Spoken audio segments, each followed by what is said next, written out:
Okay, let's talk about Boyd Cruise's painting of 707 Dumaine Street in the French Quarter. Again, this is the fourth of in our series of talking about paintings, the paintings of Boyd Cruise. So this is our fourth and final for this series. We'll be back to Boyd Cruise because it's just, some of his stuff is so good. Of course, I'm Edward Brandley. I'm the NOLA history guy. That's my email there, Edward at NOLAhistoryGuy.com, at NOLA History Guy on all the social media. Uh, that's my business card now. I had some new business cards made, and it's one of Froggy's pictures of the French market, and it's in the comments. Thank you for putting it in the comments and everything. But anyway, yeah, they came out so good. You see me around, ask if you're still into business cards. Ask me for a business card. I'm very proud of those. Okay, here's the picture. 707 Dumaine Street by Boyd Cruise. The property is at 707. Boyd Cruise did this in 1941. This is at his peak time doing various projects, various paintings in particular, that were funded by National Park Service and WPA government projects at during the Depression. He visualizes a lot of things basically antebellum. So here you can see we've got this single story Creole cottage that then is well documented through its history, and he visualizes it basically antebellum in this painting.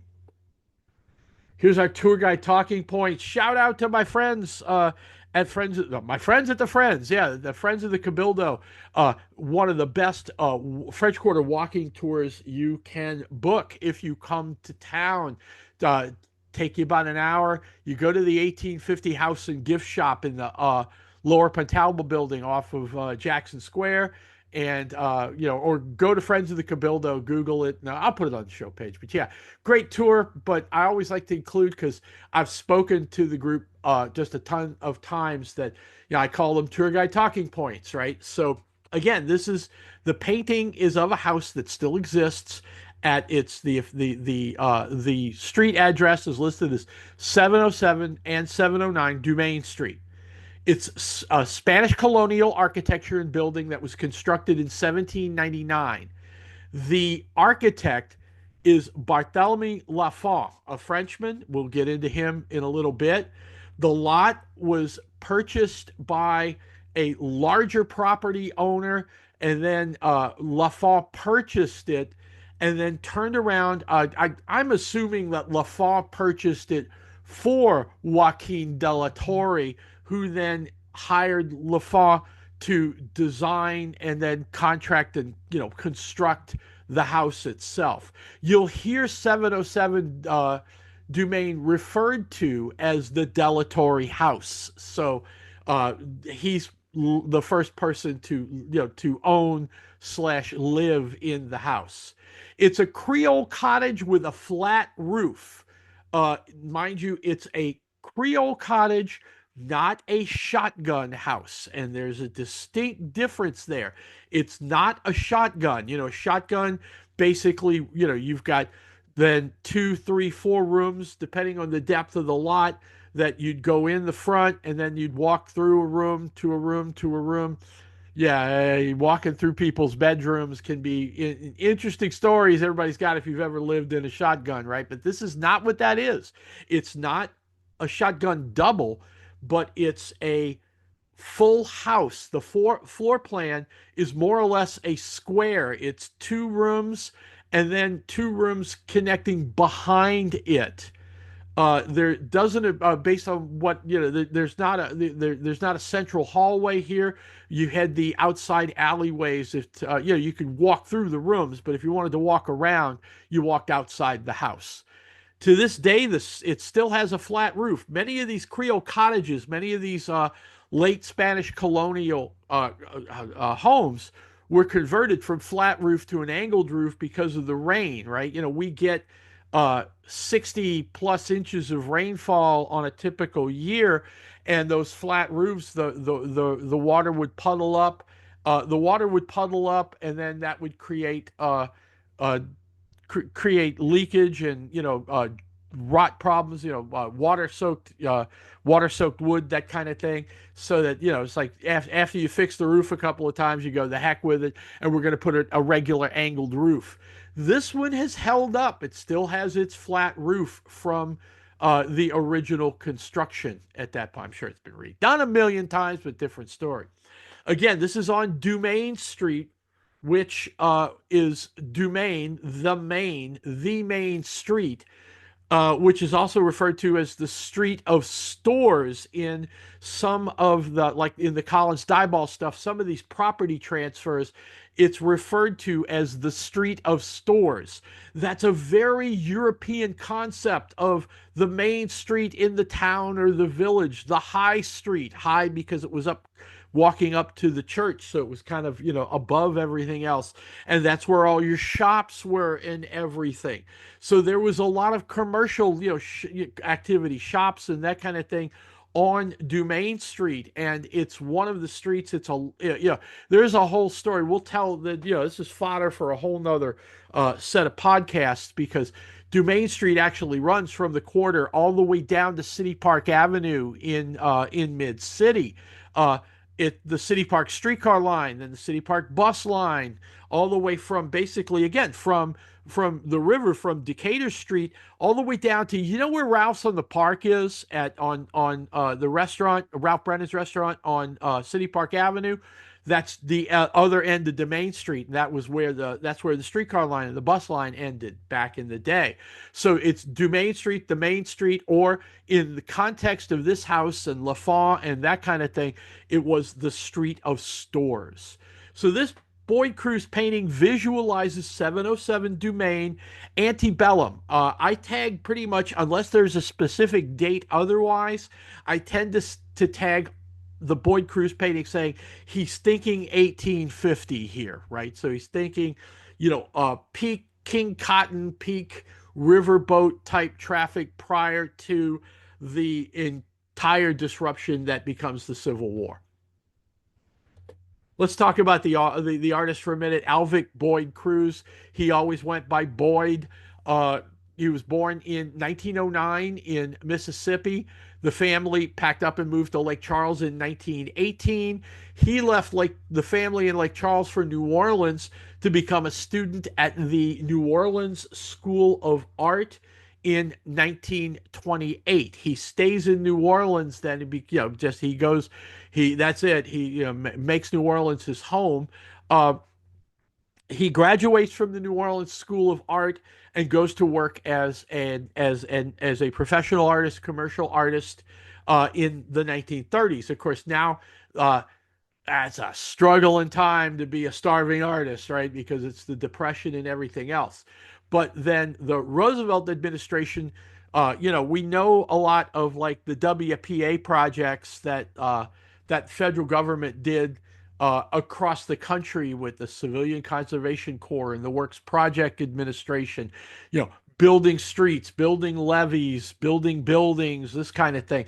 But there were a lot of other WPA and other projects designed for academics, artists, writers, photographers, that kind of thing. Most notably, the National Park Service developed the Historic American Buildings Survey project and set of projects. The Habs projects go on to this day. The idea was to take a notable building, and this is where like our first Boyd Cruise is on the LaPrette Mansion, which he painted for a Habs survey. You take and you've got photographers and you come in and make detailed architectural photography.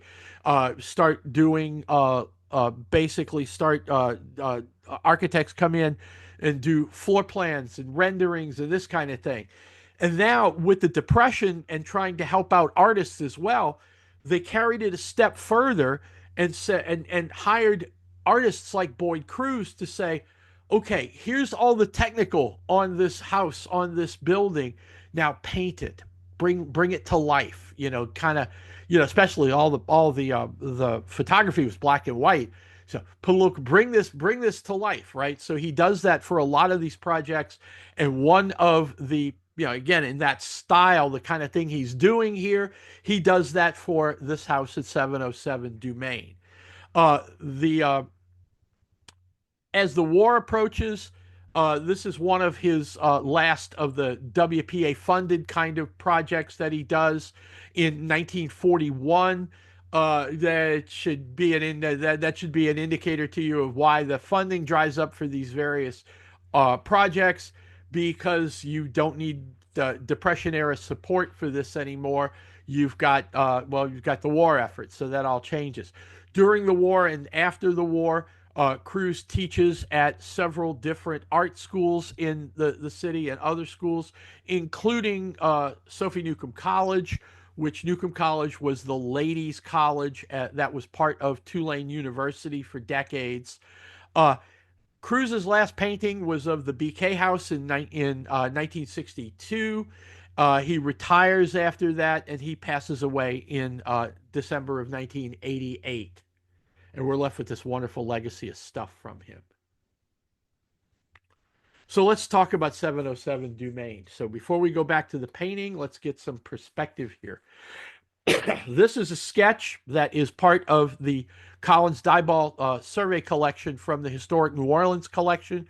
Uh, the survey lists that you can basically you can see there were several different houses that were interconnected in the 700 block. You can see 707 there.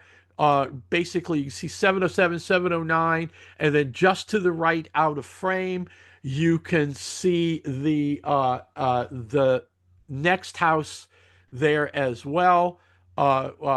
And you can see this sketch is from the 1880s, so you can see that the one that's essentially out of frame plus 707 still have their Spanish colonial flat roofs. The third house that's connected there with the two big chimneys has been converted to an angled roof. Probably one too many times. They had to redo the flat roof because of the water and the weather and everything else.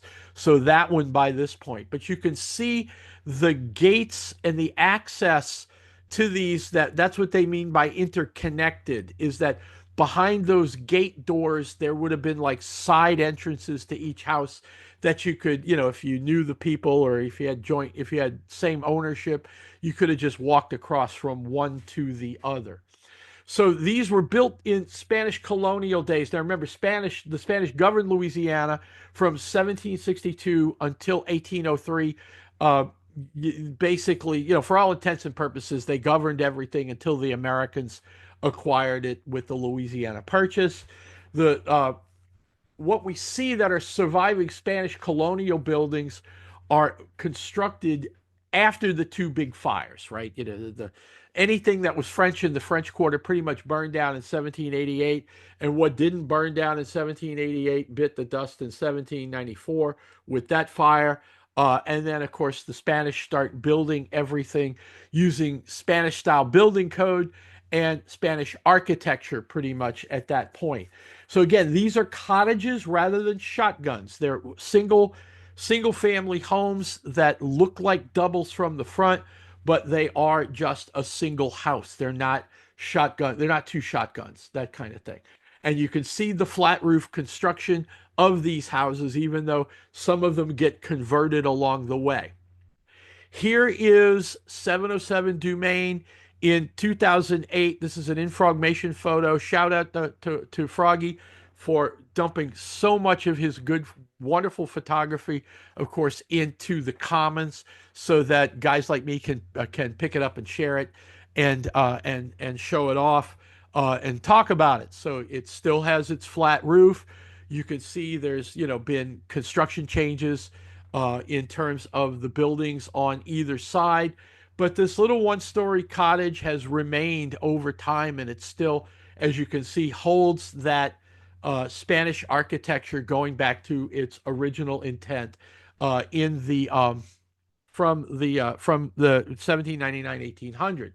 Again, the flat roof was a Spanish Moorish concept where it didn't rain as much as it does in southeast Louisiana. Uh, the design was what was brought over by these guys. You're kind of just a European flat roof design. Didn't really work out that well because of our rainfall count, that kind of thing. So you see many of them converted, and it's just neat that this particular one has remained. As you walk by here, you go walk by this place, and it's going to look like, just if you don't know better or you don't know the story or the background, this Creole cottage just kind of sort of looks like a shotgun double, right? You got a door and a window, and then another window. So that would be your main load bearing wall between two addresses, two houses there. The green gate on the right hand side again is access to an alleyway that runs the length of the house into the backyard, which is where you would have your kitchen and that kind of thing. These are really too small for you had some kind of outbuilding in the back for enslaved quarters at that point, but it wouldn't have been as big and as elaborate as many of the other and many of the other buildings, the other homes in the quarter. These Creole cottages, of course, over time, a number of them are were originally flat roofs, but you get an owner that's like, I'm not doing this roof again. They hire a contractor to come in and put an angled roof on what was a flat top roof. And this is Molly's in the Dungeon over on in the 700 block of Toulouse Street, and you can see the design. I'm going to jump back here for a minute.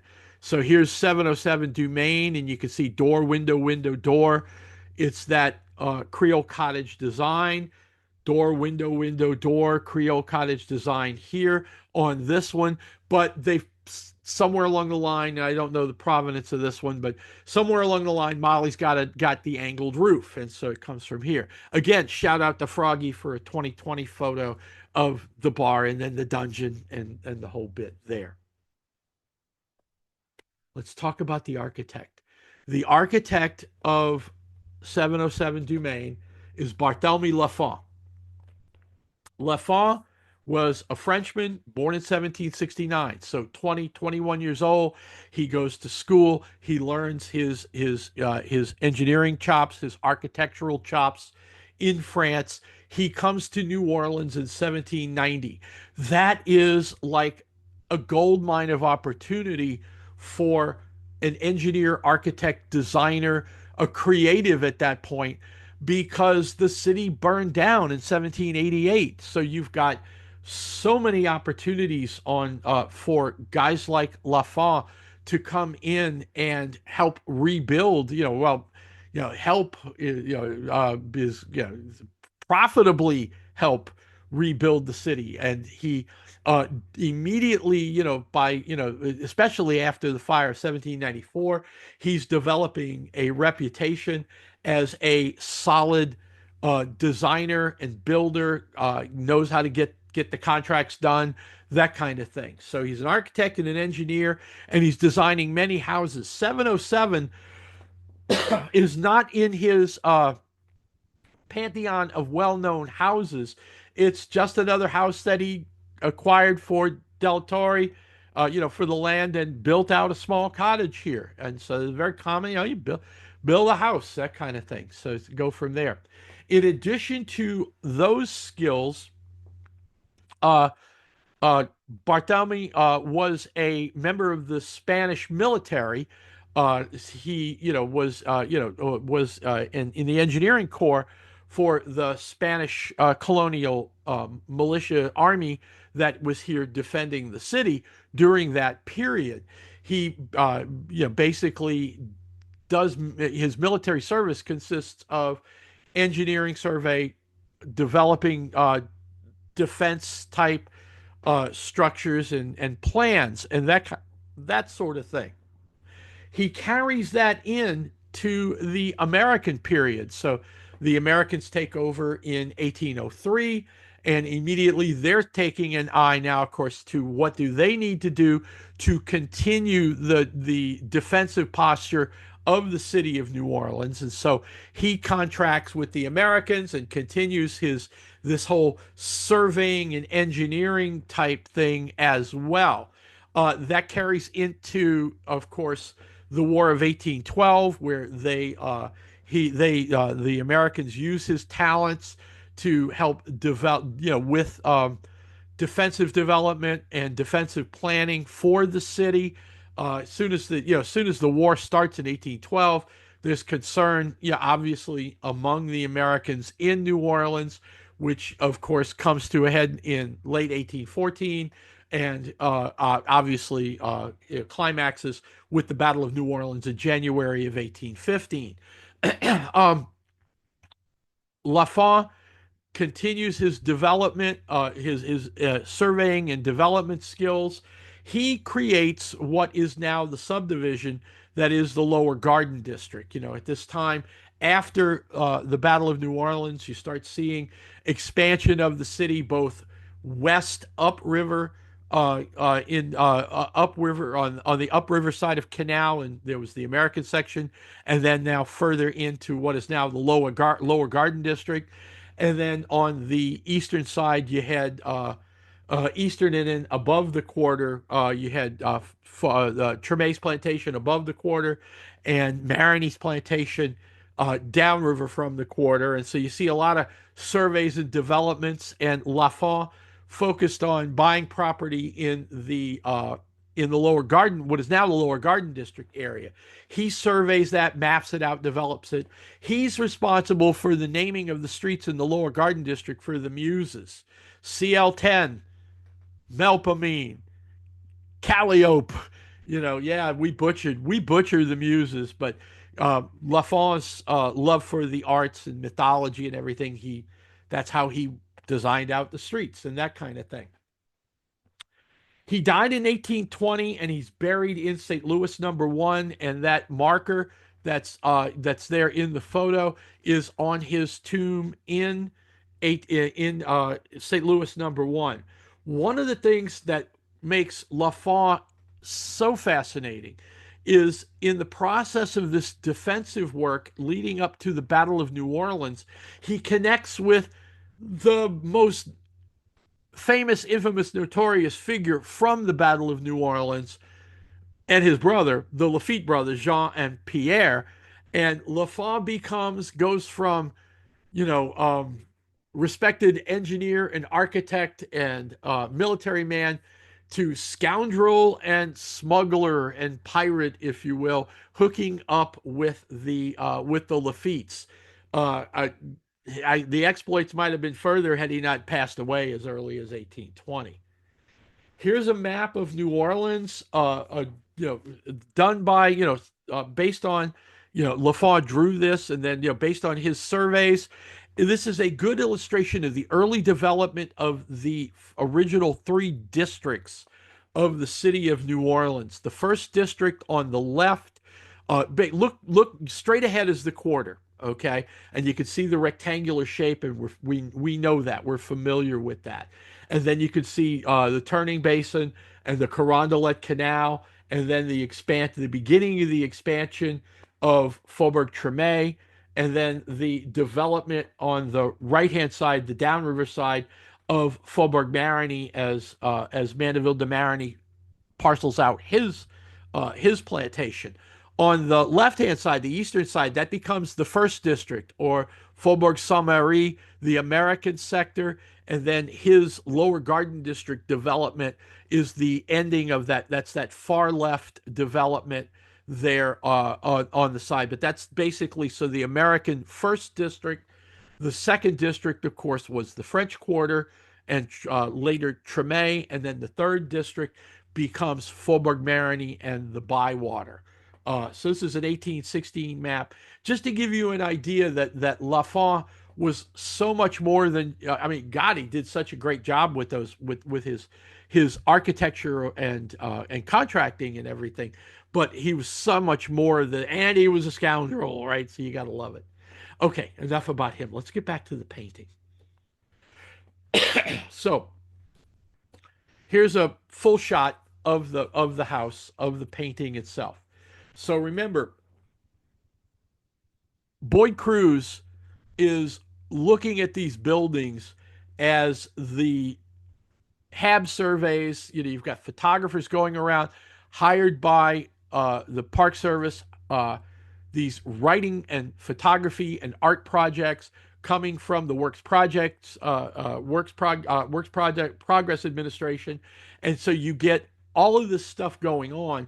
So here's Cruz walking around using his artist sense and his artist's imagination to carry this a step further.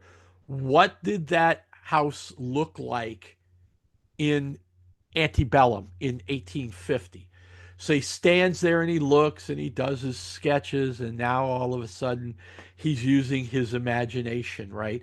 And here is on the left hand side a black woman coming out of the side door or from around the back up the side alley of the house, and she opens that gate door there that and starts peeking out into the street. Writing prompts, guys. Here's did she hear the conversation? Is one of the two women on the other side, is one of those her mistress? That one of the white residents of the house. She hears somebody coming. She wants to be prepared to welcome home the lady of the house. That's a possibility. Uh, are those two women just passersby that encountered each other or stopped to say something? And the house is actually the black woman's house, or not on paper. It's like somebody. You get these planters that buy small cottages in the French Quarter, and they basically, it's like to this day you've got folks that they live on the North Shore and they buy a house. They buy now you buy a condo someplace, and then that way you go out for the evening in the city and you have a place to crash. You don't have to drive home, that kind of thing. The planters been doing this for generations, where you've got the big house out on the plantation, and what these guys would do is they would put an enslave.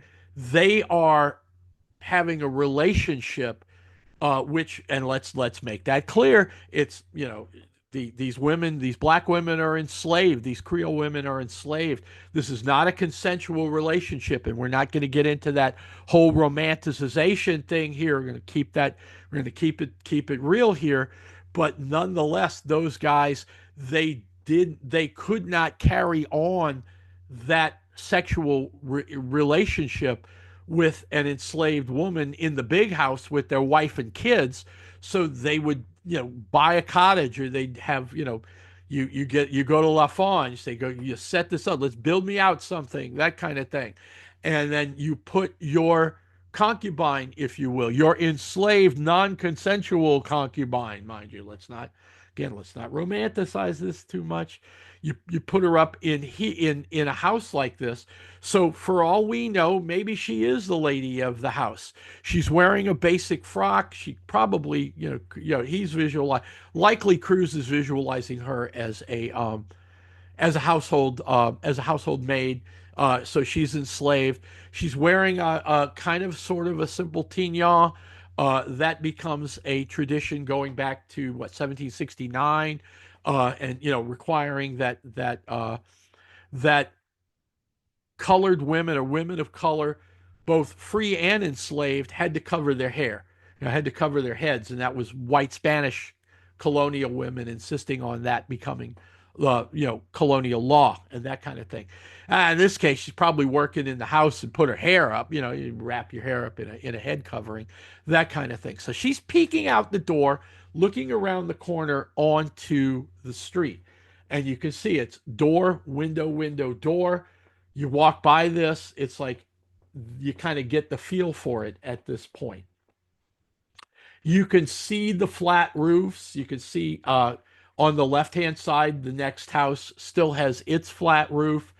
707 has its flat roof to this day, and this is Cruz. This is Cruz standing there, across the street on Dumaine, kind of looking at this and building out the scene. Again, this is the street of stores, so you have people walking by.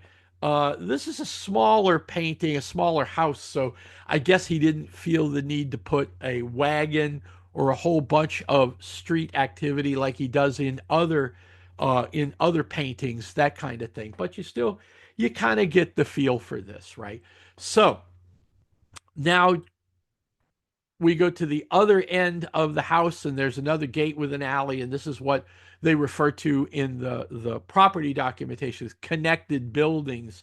Is, it's like there's doors on the sides that you could literally walk from one to the other without having to go out onto the street. They weren't like covered or anything, but you could jump out into the alleyway in between and then to the next house, that kind of thing.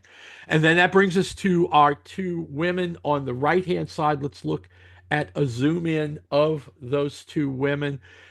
They're wearing uh, they're wearing day wear here, but it's European finery here. You've got the big antebellum dresses, but you've also both of them are wearing jackets over the bodice, so that is a good indication of cooler temperatures, cooler weathers. So Cruise is visualizing this like late fall, early winter kind of thing, where you weren't going to go out in short sleeves or something like that. You're going to put a bit of a jacket on. You can see the fine millinery, the fine hats that the two women are wearing. Clearly, they are white. They're either they could be European descent, they could be French, Spanish, Creole, but they're clearly they are clearly white women in the pecking order of white to colored and that kind of thing. So yeah, writing prompt here, folks. Are they two passersby on the street? Are they two women that have walked to the shops and now they're walking back and now they're going to come in and have tea, or one of them lives here and the other one is going to take her leave and move on? Write something on this. Send it to me. Well, like I said, I'd love to start taking some of these scenes and turning them into let's get some stories and let's make a literary journal, right? Let ping me if you're ever interested in this crazy stuff and this crazy idea. One last look at the house now because we zoomed in. So let's zoom back out so I can leave you with the visual as we wrap this up. So again, flat roof, short first glance, you might think it's a double, that it's a shotgun, but a shotgun double, but no, it's a single house.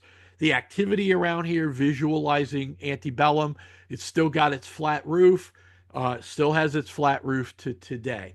Just a great, thought provoking, just you got to love this guy and his imagination to take, well, he's looking at this in 1940, 1941, and he's literally backing it up 90 years to what it would have looked like, what the street would have been and everything else. Just wonderful.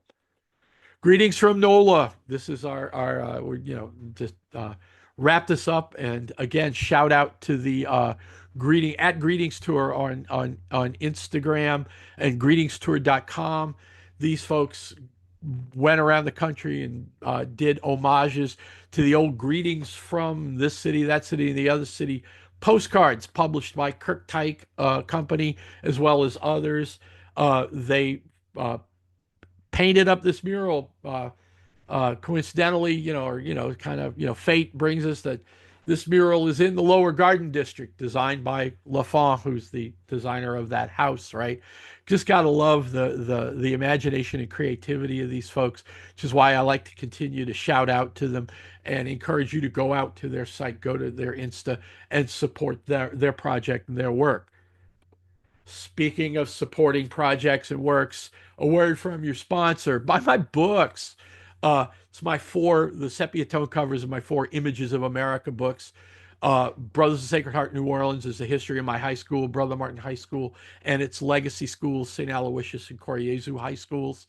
The middle book, New Orleans Canal Streetcar Line, was my first Images of America book, which is a history of the canal streetcar from the its conception and development 1860 up to the return of the red the return of the streetcar or Canal Street Transit as streetcar in 2004 when the book was published.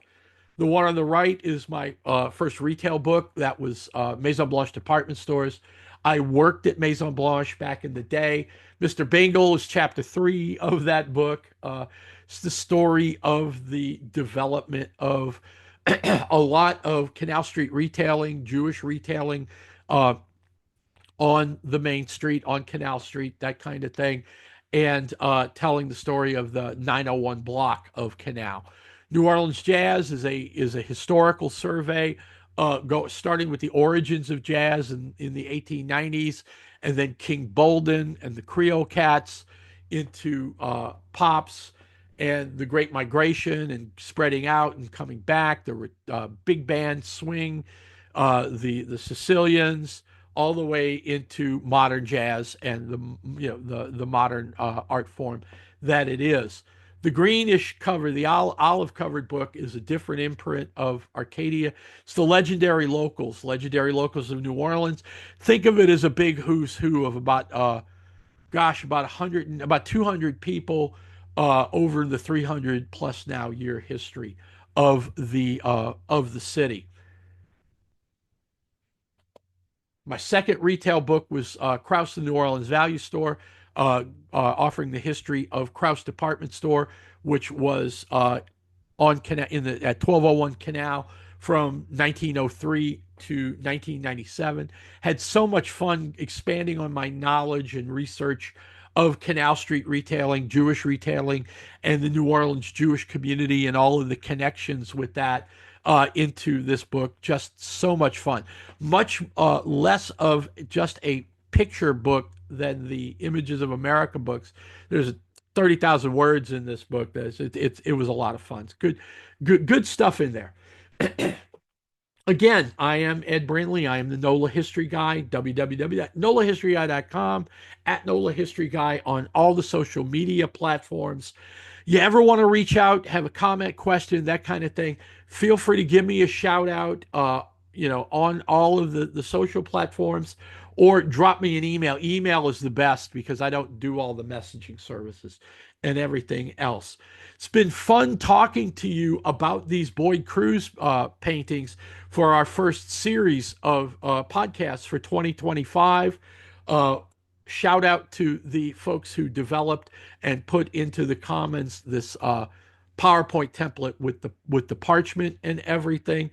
And thanks again, and we'll catch you next time.